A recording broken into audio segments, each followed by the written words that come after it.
నేను నిన్న రాకపోయేసరికి నీ బెస్ట్ ఫ్రెండ్ని కిస్ చేసావు. నేను వాడికి కిస్ చేయడం నోటీస్ చేసావు కానీ మరి ఇది నోటీస్ చేసావా? నువ్వు అక్కడికి రాకపోయినందుకు నేను వాడిని కిస్ చేశా అంటే ఇక్కడ ఫస్ట్ ప్రైడ్ ఎవరికి ఇస్తున్నా? నీకు. కానీ నీకు నా ప్రేమ అర్థం కాదు కదా. నువ్వు వాడితో హోటల్కి కూడా వెళ్ళినావు.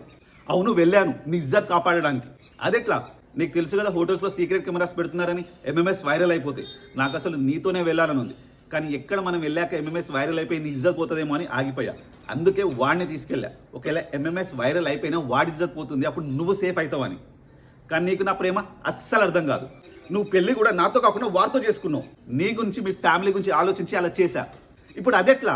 రేపు ఒకవేళ మన ఇద్దరికి పెళ్ళి అయింది అనుకో, ఇప్పుడు నువ్వు మీ ఫ్యామిలీకి 100% టైం ఇస్తున్నావు. రేపు నువ్వు దాంట్లో నాకు 50% టైం ఇవ్వాలి. అప్పుడు నీకు మీ ఫ్యామిలీకి దూరం పెరుగుతుంది. అండ్ నా వల్ల నీకు మీ ఫ్యామిలీకి దూరం పెరగడం నాకు ఇష్టం లేదు. కానీ నీకు ఈ జన్మలో నా ప్రేమ అర్థం కాదు.